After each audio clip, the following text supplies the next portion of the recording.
నమస్కారం. నిన్న ఒక న్యూస్ చూశాను. ఇంజనీరింగ్ విద్యని క్రిమినల్ వేస్ట్ అని చెప్పి సాక్షాత్ ముఖ్యమంత్రి రేవంత్ రెడ్డి అన్నారు అని. క్రిమినల్ వేస్ట్ అంటే ఏంటబ్బా అని చెప్పేసి అనుకుంటే సరే మార్నింగ్ సార్ మొత్తం క్రాస్ చెక్ చేస్తే అరే కరెక్టే కదా, ఎన్నాళ్ళు కరెక్ట్గా అన్నాడు అబ్బా అనిపించింది. వీడియో 1.5 or 2 minutes క్లోజ్ చేస్తా.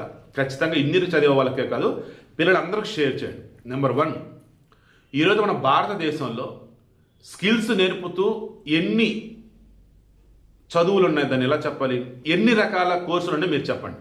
Correct point. స్కిల్స్ నేర్పుతూ ఎన్ని రకాల కోర్సులు మనం చదువుకుంటూ ఉన్నాం. ఇంజనీరింగ్ ఆర్ మెడిసిన్, రకరకాలు.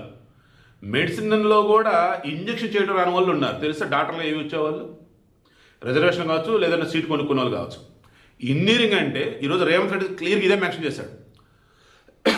ఏదైనా ఊరికి వెళ్ళండి, ఇంజనీరింగ్ ఎవరెవరు చదివారని చెప్పండి, మొత్తం వస్తారు. వాళ్ళల్లో ఒకరికి ఒక వైట్ పేపర్ ఇచ్చేసి ఒక లెటర్ రాయమని చెప్పండి. ఏదో ఒక అధికారికో లేదంటే ఒక డిపార్ట్మెంట్కి ఒక లెటర్ రాయాలని చెప్పండి, ఎలా రాస్తారు చూడండి అన్నారు. వాళ్ళకి రాదు.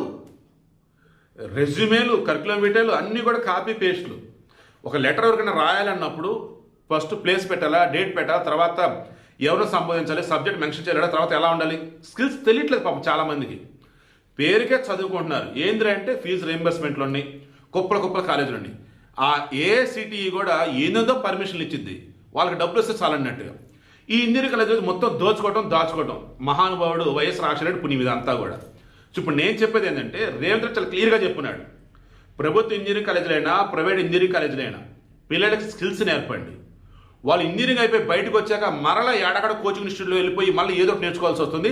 ఆ తర్వాత మళ్ళీ ఏడాకడ ఉద్యోగం అప్లై చేయాల్సి వస్తుంది. Campus placements తగ్గిపోతున్నాయి.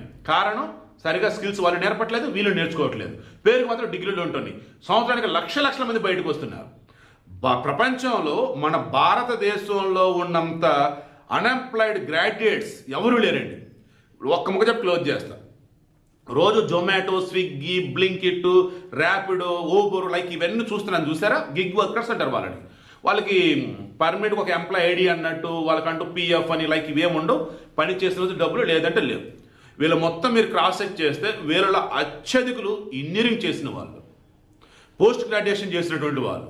ఏంటంటే సరిగా ఇంగ్లీష్ మాట్లాడతారు రాదు, సరిగా వాళ్ళు చదువుకున్న స్కిల్స్ ఉండవు.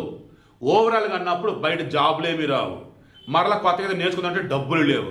ఇక ఏదో చేద్దాం చేస్తూ ఉన్నారు. ఇలాంటప్పుడు మనం చదువులను ప్రక్షాళన చేయాలా లేదా, అదే రేవంత్ అని చెప్పాడు. దీనికి ఈ బిఆర్ఎస్ హరీష్ రావు, కేటీఆర్ ఏమంటారు, మీరు జంజీని అవమానించారు, యువతరాన్ని మీరు అవమానించారంటారు. అవమానించలేదు ఆయన, నిజం చెప్పి కళ్ళు తెరిపించాడు. అవునా కాదు గుండెల మీద చేసుకుని మీరు ఆలోచించి కింద కామెంట్లో తెలియచేయండి.